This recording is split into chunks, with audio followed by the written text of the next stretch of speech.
Welcome to 20 Minute Tabletop, a podcast sharing the love of all things tabletop gaming in bite-sized pieces. I'm your host, John Wickee, here today with my co-host, Stevie.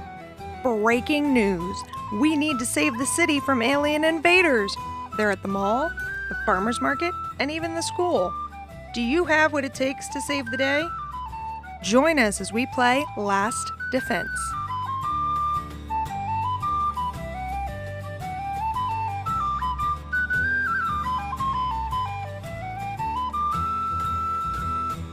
What is Last Defense? Well, let's turn to the back of the box. Careful, don't spill it. You are the city's last defense. This exciting, easy-to-learn cooperative game plays in 20 minutes every time. Team up to save the city from the monstrous threats before they overrun your defenses. So let's start with our first impressions. I really liked that this had that vintage alien movie feel in a board game. Frantic fun for fighting fiendish foes. It was quite an alliteration there. Thank you. So let's talk the start and setup of the game. First and foremost, you're going to need their app to run and time the game. Now, the app is more than just a timer. It actually has a function within the game. And one of the things that I find amusing about it, we'll go into it in a little bit, is it continues that vintage alien movie feel as you're playing. Yeah, it's definitely much more than a timer. Then you need to set out the board and you choose your character and their figure to go with it. You'll mix up the tokens face down, both rebel and scientists. They'll get added to the board throughout the game. You put down your threat tiles and their movers. You shuffle the tools and launch the app to start the attack. Now, I will say that the app does have a how to play, how to set up video that is also very comprehensive. So if you're a visual person, it might be easier to go step by step with the app through setting up rather than reading the directions in the box. That's just my 2 cents on that. Though, as we learned, when you start and it lays out the beginning spots for the monsters, if you go back to check the directions, it will then restart if you haven't actually started the game. Yeah, it'll change the locations of them. So if you click to start the game and it gives you the initial starting locations for the rubble and the aliens and whatnot, if you exit that for any reason, it'll restart it, which can shift your game. Let's talk of the mechanics about how to play the game. You play unlikely heroes who have to save your city from threats, including spider robots, giant tentacles, sentient plants, space aliens, and even a junk blob. The base of the game is you take your turns as quickly as you can, race against that clock to find and rescue the scientists to solve the crisis before the city is destroyed. Everyone takes their turns one at a time, but obviously the faster you go, the better the game is because it's timed. So what you'll do on your turn is you roll 2 dice. One is a tool dice, one is a move dice. You draw the number of tools based on the number on that die, and you can move up to the number on the move dice. When you end on a space with rubble, you flip it over. That token will tell you the tools you need to remove the rubble and get to the scientist who's trapped underneath. So you discard tools to clear the rubble and reveal the scientist. If you reveal the scientist, you add them to your character card. If you're on the same spot as another player, you can trade to be able to give or take a tool once per turn. So this can be really useful to hand off a tool to somebody else if they have one of the 2 tools you need for a scientist. If you hand them off one of your tools, they can on their turn move to the next scientist and try and unlock it. So it's good for giving what you need to other players, but also if somebody doesn't have 5 tools, you can give them some of yours so your tools don't get lost when you have to discard down to 5. So at the beginning of the game, the app announces 5 locations where there are scientists and rubble. As the game progresses, the app will stop to announce threats that appear or move. So this will add the threat, but at that same location, it also adds another rubble pile and a scientist. So if you're on that spot when the alien moves or lands there, you lose any scientists you have, and your token gets moved to the rest area. And it's really cool when it adds those monsters and move them because, like you said, it keeps that feel of an old-time movie because it gives them like it's breaking news breaks and talk about reporting of where this monster was seen or where this new monster came to. So it's really cool in that it really adds to the atmosphere of it's more than just a timer. The game is all about getting the tools to free the scientists and the scientists to defeat the threats. Once you get the required scientists, you bring them back to the plaza. Based on the threat, and that'll allow them to defeat the threat. But as you're moving around, anytime you go back to Plaza, you basically drop off any scientists, which will allow you not have to lose them if a monster lands on you in the future. And then once they're there, they can defeat any of the monsters. Yeah, and each threat has a combination of two types of scientists that can help defeat it.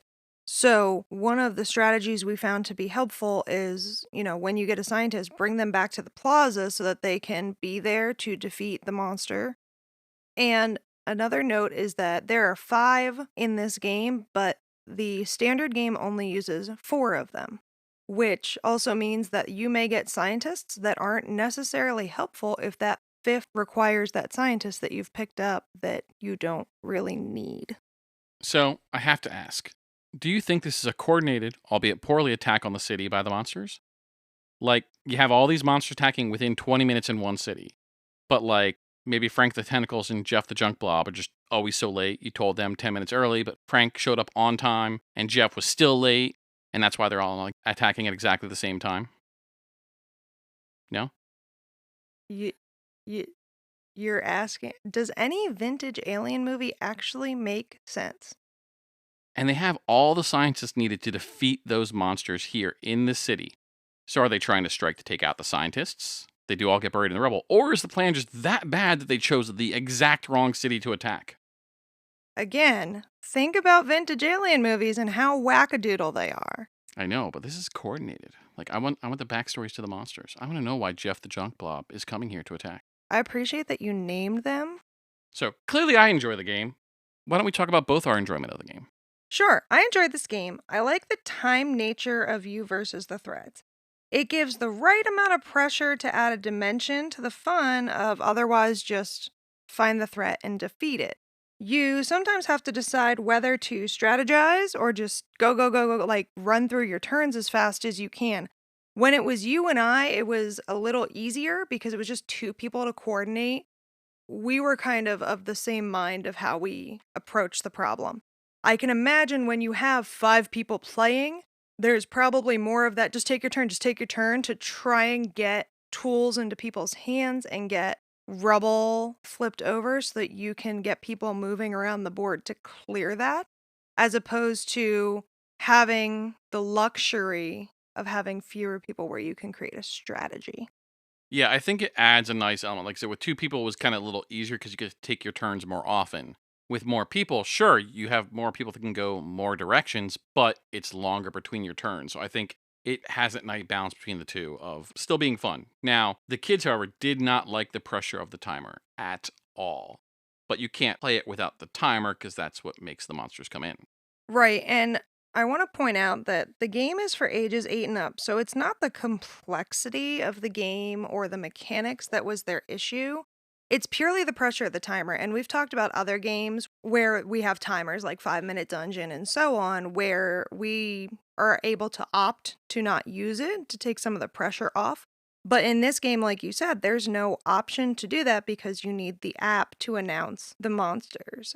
Some ways you could potentially eliminate this is to just either hide the timer, put it behind, a book or something, or pause it and then let it play for a while. Like once you've had several turns, have the next monster pop up, hit pause for a little bit in order to relieve some of that pressure if you have a player or a kiddo who feels pressured by timed things. I really like the background music that the app provides while the timer's ticking down. I think it makes you feel more like you're in that vintage alien movie. And that was one of the huge pluses for me when it came to the app, is that it wasn't just the timer. It wasn't just, oh, okay, here comes the other monster. It's like the immersive quality of it. And really fitting that old school monster movie-ish style is the art style. Throughout the map, the cards, the token, they all fit in that style that feels like it comes from that kind of old school drive-in movie poster style for those old monster movies. Yeah, and they definitely nail it on the unlikely heroes. I mean, their unlikely heroes include a dad, straight from the backyard grill, a soccer playing youth, or even a good boy doggo. There's also the on call nurse, teen skateboarder, and a construction worker. So again, the tropes are there, but they're clever. And the nice is they're not mechanically different about them, other than where you start in the map. So you start in the area for your character. So the construction worker starts at the construction site. Other than where you start, there's no mechanical difference. So you can be whoever you want to be without the trade-off of, well, I want to be this person because I like their ability. No, just pick who you want to be in the thing, because it's not important. They're all unlikely heroes. Right, they don't have, like, this person can do this special thing, it's just that's who you are. There's no sort of bonus to picking a specific character. Okay, I got more backstory here that I'm going to interject here into this game. If you guys want to add it to the actual game, just let me know. I have to call out, I think the construction worker has the best jobs in the game if they win. Because think about it, right now, there's one construction site, but every monster produces rubble to bury the scientists they're under, so he's going to have work for the foreseeable future. The whole city's going to become a construction site for him. He's going to become rich. I love how much thought you've put into adding to the backstories of these characters and these aliens from a simple board game. Oh, you want to go one step further? I asked why they attack this city that has all the scientists to stop them. Mm-hmm. Construction worker, inside double agent, convinces all these monsters to attack the city, knowing that they can stop it because they have all the scientists here, but increasing his future earnings tenfold. I literally have no words. This is clever and very world buildy. And I don't think it's a shock to anyone that you are a tabletop RPG player. This is what happens when you leave me way too long between the game and when we actually record the episode. Actually, no, this is just me playing the game too much. I was going to say, it's probably just from you playing it so frequently and me giving you time to think. I also like trading the tools, so it's a fun thing, and it comes in more often when you have multiple people.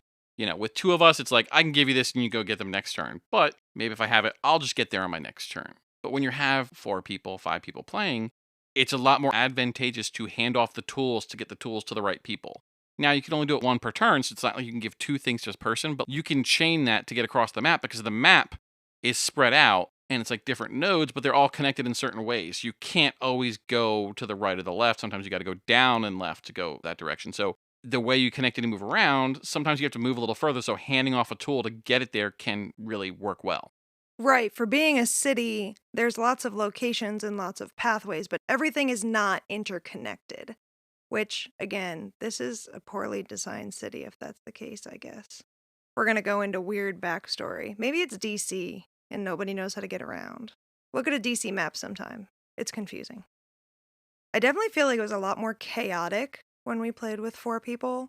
Not just because the other 2 people were our children. When we got this game, a year and a half ago? They were significantly younger and not quite as strategy focused. But I could even see with 4 adults how I can get chaotic because you're trying to do several things on your turn, right? You got to roll, you got to move, you got to pick up tools, you got to trade tools, and potentially discard and clear. So you have 5 to 6 things to do or think about on your turn.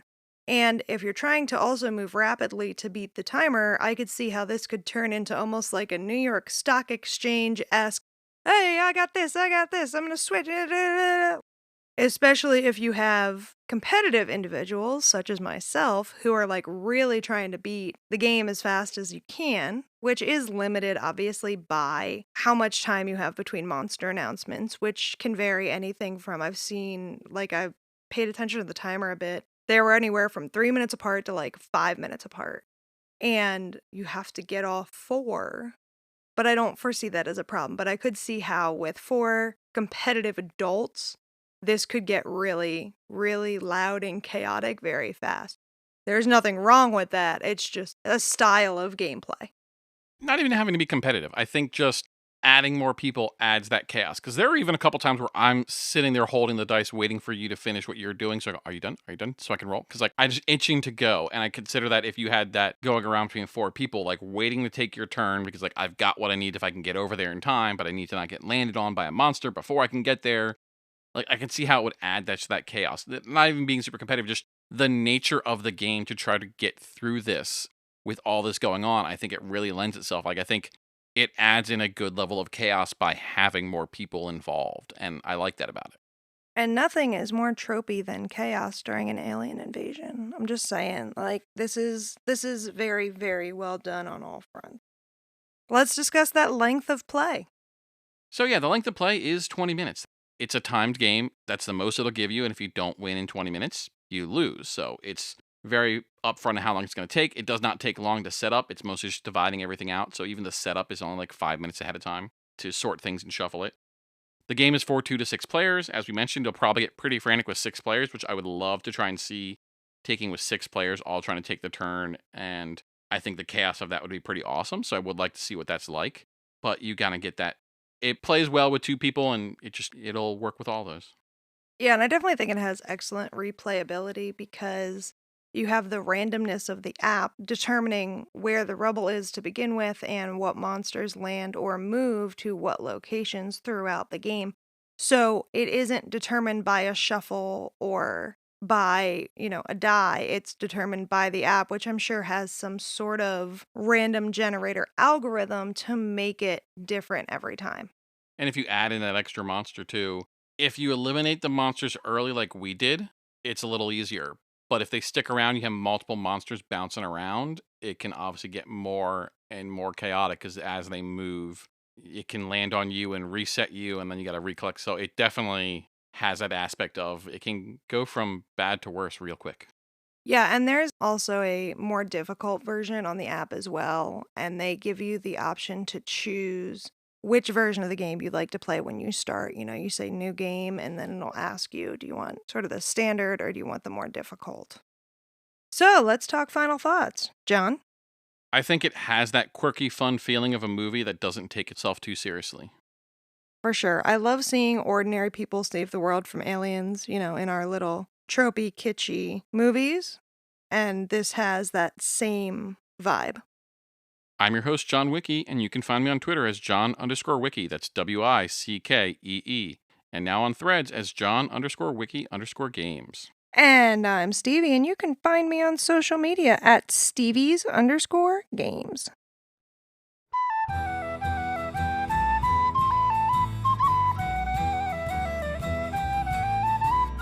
"20 Minute Tabletop" is a Morecore Studios production. Theme song by Arthur Rowan, Morecore art by Sita Duncan. Do you want more tabletop gaming fun?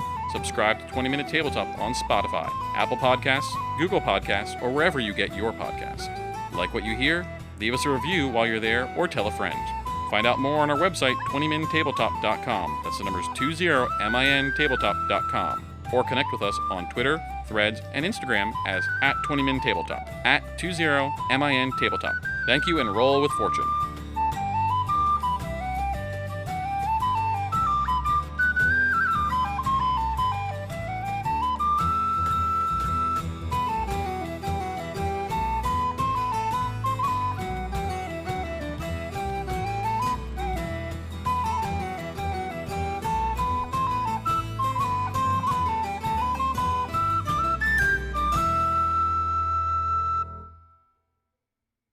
Since you've clearly given them all names. Frank the Tentacles, obviously, I already mentioned.